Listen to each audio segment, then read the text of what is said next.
Perseteruan yang terjadi antara Gideon Tengker dengan Rita Amalia nyatanya masih terus berlanjut. Ya, hingga kini Gideon Tengker masih terus berupaya untuk memperjuangkan tuntutannya terhadap Rita Amalia terkait tudingan akta cerai palsu hingga tuntutan harta Gonogini yang sampai saat ini belum menemukan titik temu.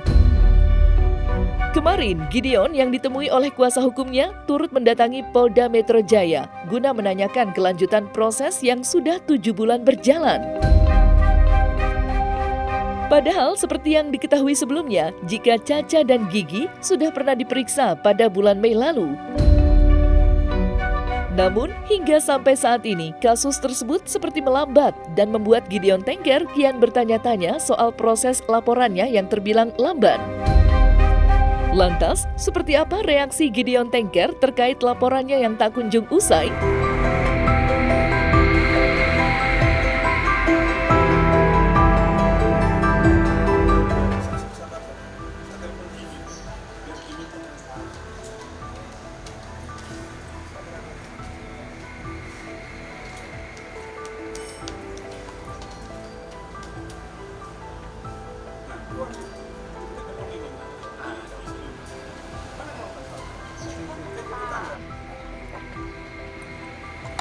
Agenda kita sore hari ini, pertama-tama saya mengucapkan syukur kehadirat Tuhan Yang Maha Esa karena kebaikan Tuhan kita masih bisa bertemu hari ini, dan saya juga tidak henti-hentinya berterima kasih kepada adik-adik wartawan yang selama kurang lebih 7 bulan mendampingi bersama-sama kami tanpa kenal lelah.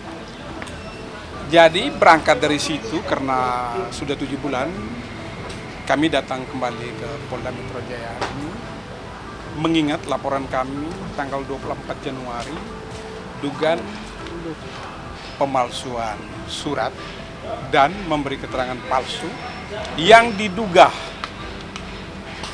dilakukan oleh Rita Amalia Beta, Nagita, dan Caca. Informasi dari teman-teman penyidik Polda Metro Jaya bahwa ketiga orang tersebut sudah diperiksa, sudah dipanggil dan diperiksa di Polda Metro Jaya. Kalau memang sudah terbukti semua, tarik aja pengacaranya itu sekalian minta siapa gelar perkara, tetapkan tersangka di September ini. Tetapkan tersangka. Sudah ada perkembangan. Tapi masih ada komunikasi nggak sih Om kepada anak-anak sendiri sejauh ini? Belum. Atau memang Om putuskan Belum. untuk tidak berkomunikasi? Belum. Bagaimana mereka yang jadi saksi cuma Kelirunya mereka mau menceburkan diri, itu saja. Kelirunya mereka mau menceburkan diri. Dan celakanya kalau mereka tahu bahwa mereka salah, kenapa tidak datang? Ini kan urusan anak dan mantan istri kok, Om. mereka datang bawa suratnya, saya harus tanda tangan. Diiming-imingin. Tapi apakah sebelumnya sudah konfirmasi Om? Kamu tahu nggak kalau surat itu palsu atau apa? Saya nggak tahu apa-apa. Kepada anak-anak nggak ada? Saya juga nggak tahu Bertanya apa-apa, soal itu. cuma tanda tangan aja. Ya udah. Berarti nggak ada komunikasi Om sama sekali dengan anak-anak sampai hari ini? Belum. Sampai hari ini nggak ada?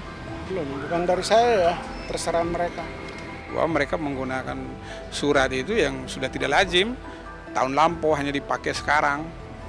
Ya itu yang kita sangat sayangkan di situ ya. Apapun mereka harus bertanggung jawab dengan perbuatan mereka masing-masing. Oh pasti naik kok, nggak bisa tidak itu. Ke depan agendanya apa? Hah? Ya penetapan tersangka, pasti gelar perkara dan penetapan tersangka itu aja.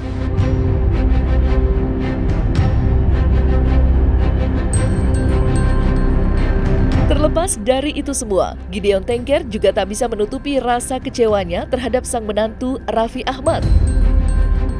Bagaimana tidak, sejak kasus ini mencuat, Raffi seakan menghilang begitu saja dan tak pernah berkomunikasi dengan Gideon. Padahal, sejak menikah dengan anaknya, Gideon mengaku pernah membantu Raffi dan juga Gigi dari segi keuangan agar bisa menjembatani serta dapat membantu menyelesaikan kasusnya dengan Rita Amalia.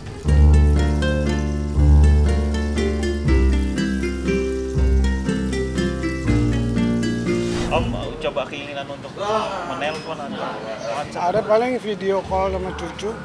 melalui mereka? Enggak. Cuma video call sama cucu aja. Melalui handphone pengurusnya, ART-nya? Oh. Mereka nggak ada komunikasi ke Om? Enggak ada.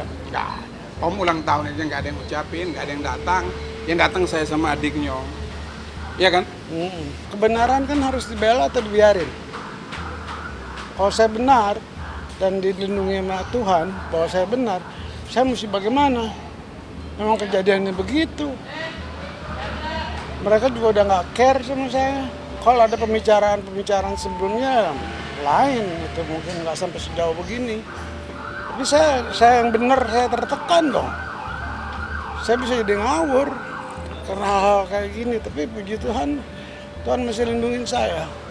Kuat bisa sendiri tanpa bertemu mereka. Justru Raffi itu yang Om sangat sayangkan dari awal. Jadi gini, sebelum saya bikinkan kuasa, sebelum saya terima kuasa itu kan saya tetap minta Om untuk berkomunikasi. Saya bilang, Om ini kita jangan dulu masuk gugatan, jangan dulu buat laporan. Om bertemu aja dulu. Saya kasih waktu 3 bulan, Om langsung bilang gini, percuma semua itu. Udah nikah sama anak saya, biayanya saya waktu dia nikah. Dia nggak punya uang waktu dia nikah dulu. Dia baru keluar. Gimana kasus saya kok dia nggak bisa menengahi. Itu Om ngomong ke saya. Bilang dong sama Raffi itu, uang saya yang pakai waktu dia nikah itu. Terima kasih juga nggak tahu itu. Ini Om yang bilang sama saya hanya bicara. Kenapa? Rintian jeritan dari seorang klien kita harus perlu sampaikan. Itu namanya amanah. Ya, ada kekecewaan tersendiri. Udah lewat. Nah, ada ya tetap ada, tapi bagaimana dengan keadaan begini mereka yang mau kok dibawa kemari. Bukan cari perdamaian dari sebelumnya kan, udah dikasih waktu itu. Ya. Udah dong, udah nggak enak sama yang lain. Ya. Oh iya. Ya nggak apa-apa, itu mah karakter masing-masing. Jadi memang kalau keluarga itu ya itu dia harus bisa saling menerima, kita harus bisa nyatuin gitu. Yang pasti sih kalau kejadian kemarin saya tadi ya sempat juga lah mungkin biar saya aja sama ayah saya dialog hati kecil saya sama ayah saya sama almarhum. Saya meskipun nggak panjang ya intinya saya cuma mau bilang ya apapun yang saya lakukan pasti saya akan bertanggung jawab. Saya juga berjanji sama almarhum papa saya untuk bisa lebih baik lagi, untuk bisa menjadi panutan keluarga, membanggakan orang tua, terutama bisa menjaga mama dan juga bisa terus menjadi seperti yang almarhum papa saya waktu itu pernah sampaikan kepada saya. Jadi saya berdialog hati kecil saya sama almarhum papa saya. Ya saya kan apapun paling besar laki-laki yang paling penting bisa jaga diri sendiri, bisa jaga keluarga, bisa bertanggung jawab gitu.